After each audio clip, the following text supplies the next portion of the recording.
सा।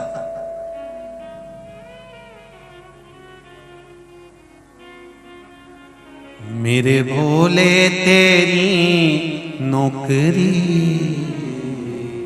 सबसे बढ़िया है, सबसे खरी। भोले बाबा तेरी चाकरी सबसे बढ़िया है, सबसे खरी। मेरी किस्मत का जब गुल खिला तब जाकर के ये दर मिला। मेरी किस्मत का जब गुल खिला जाकर के दर मिला। मिल गई मुझको चौखट तेरी सबसे बढ़िया है, सबसे करी। भोले बाबा तेरी नौकरी सबसे बढ़िया है, सबसे करी। माता पार्वती का नाम अर्पणा रखा। अर्पणा रखने का कारण केवल इतना है कि उनको पत्ते खाना पड़े।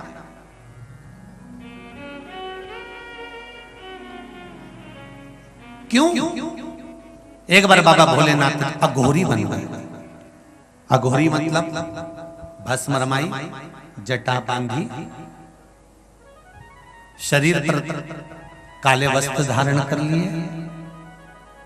एक स्थान पर जाकर मेरे भोलेनाथ जी लेट गए। इंद्र जा रहे थे। इंद्र को अभिमान बहुत था और इंद्र का अभिमान इतना बढ़ चुका था कि इंद्र किसी को पूछ नहीं रहा था।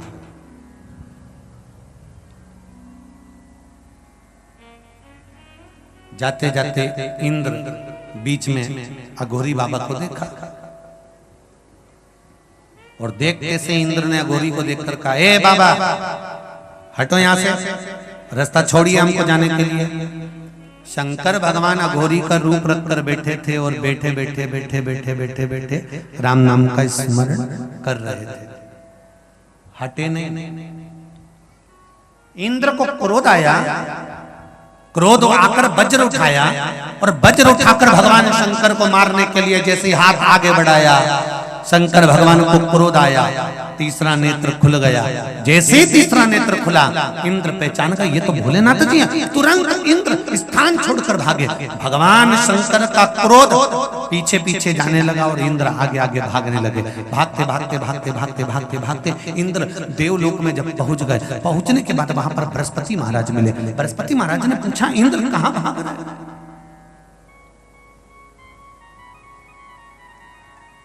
तुम कहां भाग रहे हो इंद्र? इंद्र कहते हैं बृहस्पति महाराज से, महाराज गुरुदेव शंकर भगवान का क्रोध आ रहा है और वो क्रोध मुझे मार देगा। बृहस्पति महाराज ने आकर भगवान शंकर के क्रोध को रोक कर कहा, प्रभु ये इंद्र है, थोड़ा सा अहंकार आ गया था, आप इसको क्षमा कर दीजिए। शिव जी ने क्षमा करा। इस क्रोध का मैं क्या करूं ये बता। इस क्रोध को मैं क्या करूं? बृहस्पति महाराज ने कहा, इस क्रोध को मैं समुद्र में फेंक देता हूं। भगवान शंकर के क्रोध को ले जाकर समुद्र में फेंक दिया, जिससे एक बालक ने जन्म लिया जिसका नाम जलंधर हो गया।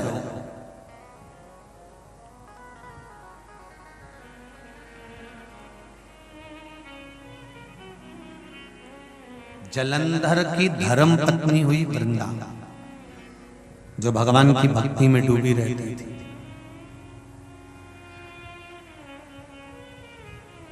वृंदा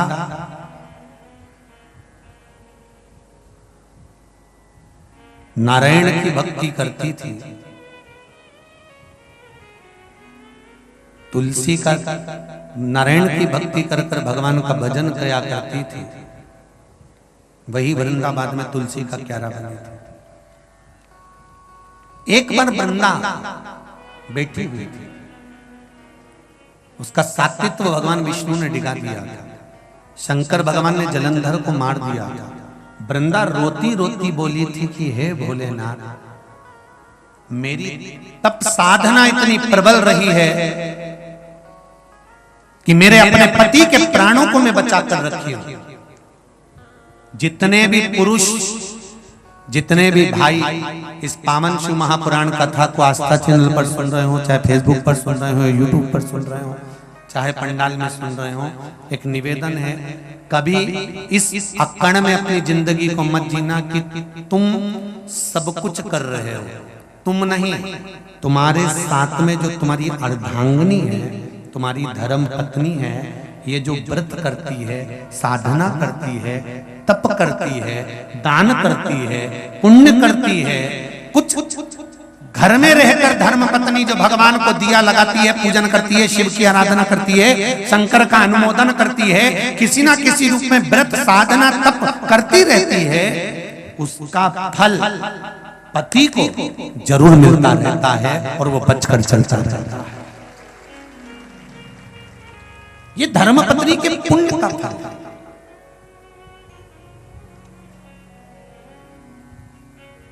इस अभिमान में ना जिए कि मैं सब कुछ कर लेता। नहीं नहीं नहीं, नहीं। एक कथा आई है, एक सेठ जी ने एक नौकर की, नौकर नहीं आया तो सेठ जी ने उसकी तनख्वाह बढ़ा दी। 4 दिन नौकर नहीं आया तो सेठ जी ने तनख्वाह बढ़ा दी। बेचारा इतना मेहनत करता है, उसको तनख्वाह कम मिलती होगी इसलिए नहीं आता होगा। तनख्वाह बढ़ी, नौकर आया, 1 महीना काम करने के बाद 8 दिन के लिए नौकर फिर गायब हो गया तो सेठ जी को गुस्सा गया तो उसने तनख्वाह आधी कर दी। नौकर फिर आ गया, सेठ जी ने तनख्वाह दी, तनख्वाह आधी थी। सेठ जी ने नौकर से कहा, क्यों रे, मैंने तुझको तनख्वाह दुगनी कर दी तो तूने मुझे धन्यवाद नहीं दिया, और आज मैंने तनख्वाह आधी कर दी तो भी तो कुछ नहीं बोला। इतने में नौकर ने कहा, सेठ जी अब मैं क्या बताऊं, तो कम से कम धन्यवाद तो दे सकता था, और अब तनख्वाह तेरी आधी हो गई तो भी तू कुछ नहीं बोल रहा। इतने में नौकर ने कहा, सेठ जी ज्यादा हो गई थी तो भी कुछ नहीं बोला और कम हो गई तो भी कुछ नहीं बोला, तो मैं क्या बोलूं, ये तो महादेव की कृपा है। मैं पिछली बार नहीं आया, 8 दिन आपने तनख्वाह मेरी बढ़ा दी, उस समय पर मेरी पत्नी के गर्भ से पुत्र हुआ था, जैसे ही मैं आया मुझे दुगनी तनख्वाह मिली तो मैंने महादेव जी से कहा, बारे महादेव गजब करा, घर में एक संतान बढ़ाई तो उसके भाग्य की तनख्वाह भी मेरी दुगनी कर भेजना प्रारंभ कर दिया। बड़ी कृपा। तो सेठ जी बोले, अब तो तेरी तनख्वाह आधी हो गई, अब क्या हुआ? नौकर बोला, गुरुदेव, सेठ जी घर में मेरी माँ थी, बूढ़ी हो गई थी, मर गई, 8 दिन नहीं आया, आपने मेरी तनख्वाह आधी कर दी। मैंने कहा, वारे महादेव गजब करा, व्यक्ति घटा तो उसके भाग्य की लक्ष्मी भी घटाता। बड़ा कृपालु है, बड़ा दयालु है। ये कभी विचार मत करना कि आपके अकेले के भाग्य का धन नहीं है। जिस अर्धांगिनी के साथ आपका विवाह हुआ है, जिस कन्या के साथ, वो कन्या आपके साथ में गठजोड़ा बांधकर जब बैठती है तो एक अंदाजा लगाकर बैठना, आपकी जिंदगी के सुख देने में आदि हकदार वो होती है, उसके सुख का भाग्य आपको प्रदान करती है। साधारण नहीं होती है हमारी।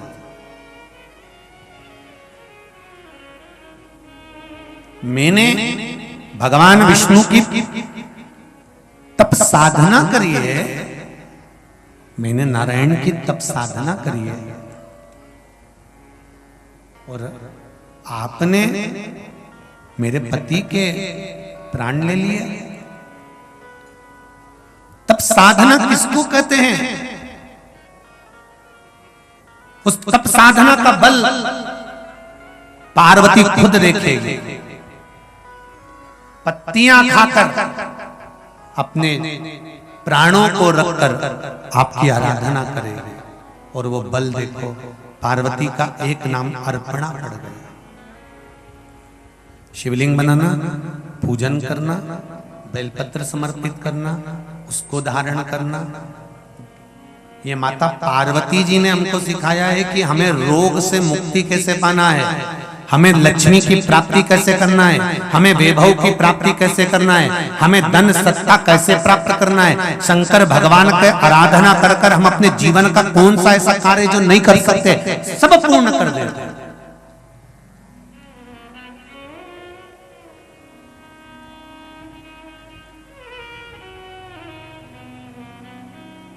अभी एक वीडियो फेसबुक पर जारी हुआ है, उसको देखा होगा आपने।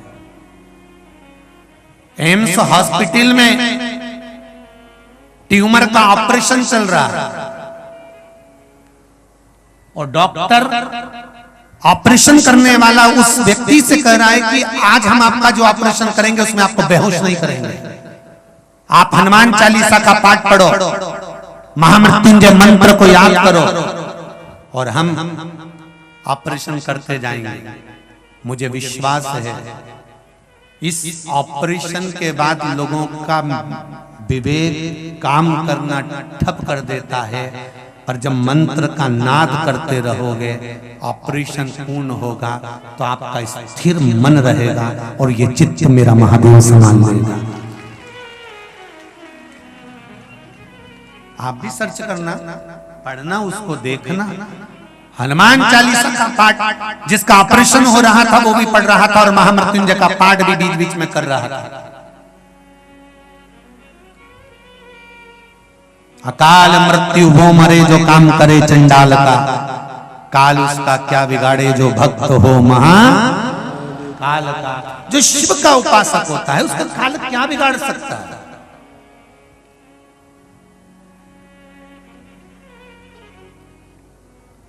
आप शिव की आराधना तो करो, सारी समस्या का हल एक लोटा जल। शिव के मंदिर जाना चालू कर दो, शंकर के द्वार जाना चालू कर दो। हम ये कभी नहीं कहते कि आप कहीं बाबा जोगियों के चक्कर में पढ़ो, कहीं बेल भभूति के चक्कर में पढ़ो, कहीं इधर उधर पढ़ो।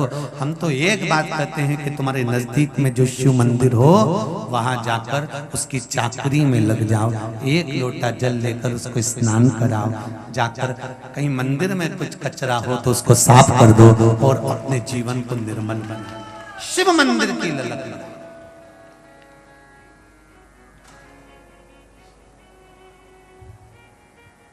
आज सुबह भूतेश्वर मंदिर की टीम है मोहन भैया, वो मंजीरे और डमरू और ढोल लेके आई थी। बड़ा सुंदर बच्चे लोग, जैसे उज्जैन महाकाल में आरती में जो ढोल बजता है और मंजीरे और डमरू बजते हैं, ऐसे वो बच्चे बजा रहे थे। उसको देखकर इतनी प्रसन्नता हुई, इतनी प्रसन्नता हुई कि बाबा देवाधिदेव महादेव की कृपा सागर वालों पर तो है। एक दिल की बात कहना चाहते हैं कि जब वो बच्चे झूम कर अपनी मस्ती में नगाड़े बजा रहे थे और मंजीरा बजा रहे थे और डमरू बजा रहे थे, तो जितने लोग वहां खड़े थे उनका भी हृदय नाच रहा था। बोलो सही है कि गलत है? जितने लोग खड़े थे उनका भी मन नाच रहा था, डोल रहा था, प्रसन्न हो रहा था। तो एक निवेदन तो मैं इस व्यासपीठ से आप सबसे कर सकता हूं कि हमारे सनातन धर्म के मंदिरों में जो आप लोग मशीन द्वारा नगाड़े बजाते हो और घंटी बजाकर मशीन से आरती करते हो, निवेदन है एक ढोल और दो मंजीरे तो सब मंदिर में बजा सकते। एक ढोल दो जोड़ मंजीरे प्रत्येक शिव मंदिर में रखना चाहिए। और जितने छोटे छोटे बच्चे हैं उनसे निवेदन है, आप रोज मंदिर में जाकर आरती में नहीं खड़े हो सकते, उन बच्चों को ट्रेनिंग देना चाहिए कि छोटे छोटे बच्चे कम से कम सोमवार की सोमवार प्रदोष काल में जब सारे नगर की माताएं पशुपति व्रत करने शाम को आती हैं, उस समय पर देवाधिदेव महादेव की जब आरती हो तो आप ढोल बजाओ और मंजीरा बजाकर शिव जी की आरती। ये मशीनों से देवता की आरती का विधान किसी पुराण में नहीं लिखा रे बाबा। तुमने भगवान की आरती को मशीनों पर लाकर छोड़ दिया, इसलिए मरते समय तुम्हें भी भगवान ने वेंटिलेटर पर ले जाकर छोड़ दिया।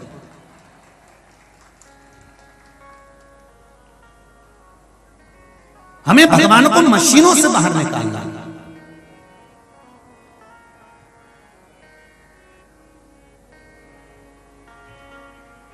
प्रत्येक शिव मंदिर में जितने भी शंकर के मंदिर हैं, और उन मंदिरों में एक एक ढोल और बड़े बड़े बड़े बड़े 2 जोड़ मंजीरे या 4 मंजीरे उन बच्चों को दिया जाए। और प्रत्येक मंदिर में ये होना चाहिए कि वो ढोल और मंजीरा बजे, और जब भगवान की आरती हो, और आरती करने वाले ब्राह्मण देवता से भी निवेदन है कि आप जब भगवान की आरती करो, छोटे छोटे बच्चे जब ढोल बजा रहे हों, तो इतना सा निवेदन है 4-5 आरती एक साथ मत गा देना, नहीं तो बच्चों के हाथ दुखने लगे। एक आरती गाना, उस आरती में सब समाहित है, एक आरती में सब समाया हुआ। सारे देवताओं की आरती अलग अलग है, पर शंकर जी की आरती एक ही है, और उस आरती में तीनों देवता की आरती है। ब्रह्मा, जरा बोलिए, ब्रह्मा विष्णु सदाशिव जानत अविवेका, प्रणवाक्षर के ओमाक्षर के मध्य यह तीनों एका, ओम जय शिव ओंकारा।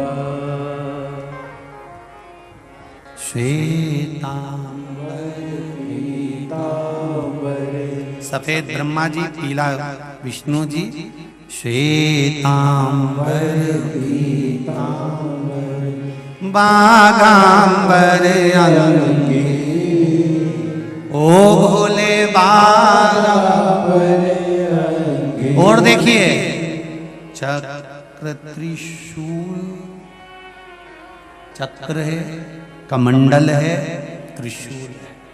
शिव, ब्रह्मा और विष्णु, सारे मंदिरों में शंकर भगवान का जय घोष करते हुए जब शिव की आरती गाओगे, तो केवल शंकर की आरती नहीं है, 33 कोटि देवी देवता की आरती एक साथ गाई जाती है। केवल शिव की आरती,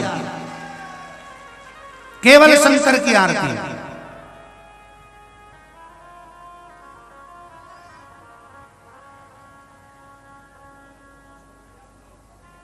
सागर वालों को एक काम सौंपना चाहता हूं, अगर मान ले तो। जी जी हो, क्या विचार है तुम्हारा? अच्छे से तो बोलो।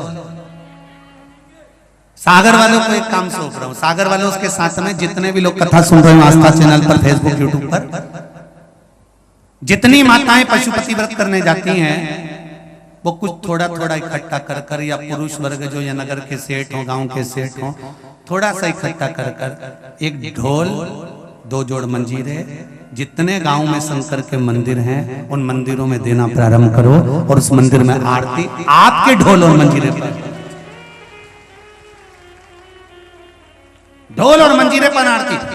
मशीनों के द्वारा जो ढोल और मंजीरे बज रहे हैं, मंदिरों में घंटाल बज रहे हैं, घंटियां बज रही है, उस मशीनों से भगवान की आरती नहीं होना चाहिए। हाँ, कहीं करना हो तुम्हारी मर्जी पड़े वहां पर, पर शिव की आराधना दिल से करो। जब ढोल बजे और मंजीरा बजे और दिल से आप उसको रिझाओ, तो वो दिल से हमने देखा है, जब वो हरतालिका तीज करती है ना माताएं, कितने लोग करते हैं? जो रात उठा हरतालिका तीज वाले सब करते हो। तो हरतालिका तीज की जब माताएं करती है ना, तो हरतालिका तीज के दिन रात्रि को माताएं डीजे वीजे नहीं बजाती है। हरतालिका तीज के दिन रात्रि को भजन करते समय माताएं ढोलक और मंजीरा बजा बजाकर जब भजन गाती है ना, तो पूरे मोहल्लों में, गलियों में एक अलग वातावरण उत्पन्न हो जाता है। लोगों को लगता है कि आज हरतालिका तीज का व्रत है, आज साधना हो रही है, आज उपास हो रहा है, आज भगवान का व्रत धारण किया गया। शिव मंदिरों से मशीनों को बाहर करना है, शंकर के मंदिरों से मशीनों को निकाल कर बाहर करना है। हम स्वयं शंकर का भजन करें, ये भाव प्रकट करना। माता का नाम अर्पणा रखा, माँ ने